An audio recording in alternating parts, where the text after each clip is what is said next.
All right, here's our second video on exponents and simplifying those expressions. These are just going to deal with division problems and multiplication problems, so no fractional exponents like the other video. So in this division problem, I'm going to actually divide the coefficients, but I'm going to subtract the exponents. Okay, so that's what we can do all the time when we have these division type problems that are set up. So if I take 25 divided by 15, I'm going to probably get a decimal depending on what calculator you're using, but I always want it to result in a fraction still. I don't want decimals. So I can divide each of those numbers by a 5. So 25 divided by 5 will result in a 5. 15 divided by 5 is a 3. So that's how we divided the coefficients. We just did that part. Okay, next with my exponents, I'm going to subtract them. So I have 4 minus negative 3. Okay, be really careful when you have negative exponents. You're still subtracting them even if it was negative.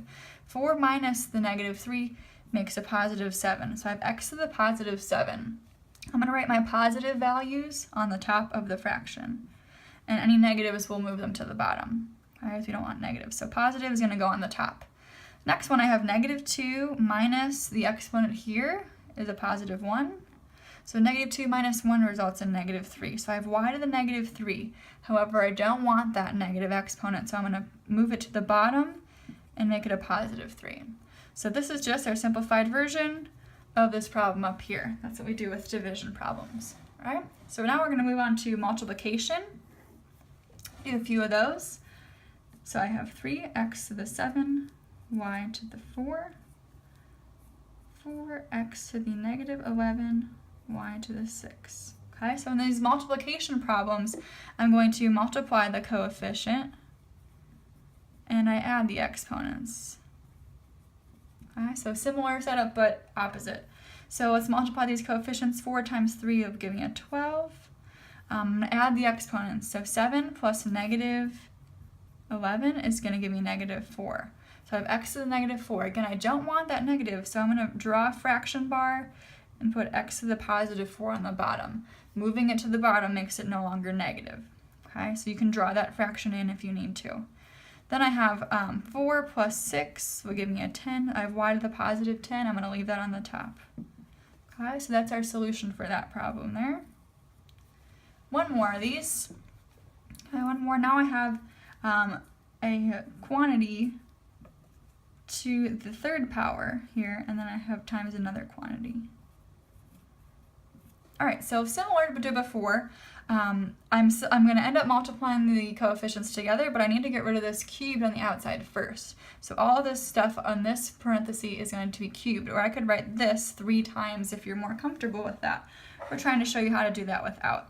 So I'm going to give each of these exponents this 3. I'm going to multiply these exponents by this 3, and I'm going to say this is 2 to the third power. So let me rewrite that. 2 to the third, that's from this 3.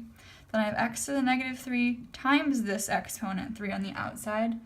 Then I have y to the first times that exponent 3 on the outside. Okay, so I'm going to simplify that part first. So that turns into 2 to the third is an 8. Negative 3 times 3, I'm just going to still leave it as a negative 9, and we'll worry about the negatives at the very end. And then 1 times 3 will give me a positive 3. So now I have this quantity times the one with the 5 in it that I started with. Okay, so now we're still going to use the rules from up here. Multiply the coefficients and add the exponents. So I'm going to multiply 8 times 5 will give me a 40. I have a negative 9 plus 2 is going to be negative 7. So let me maybe rewrite this 40 on the top of a fraction, and I'm going to put x to the positive 7 on the bottom. Okay, because when again I add them, I got a negative number, but we don't want that. 3 plus 4 will give me a positive y to the 7, or y to the positive 7. Okay, so there's our simplified version.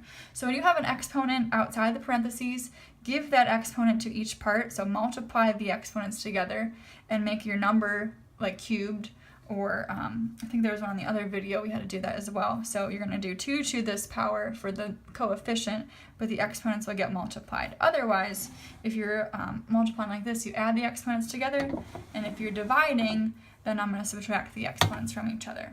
Okay, so make sure to try that video, or try the worksheet, excuse me, and check your answers as you're going along through that.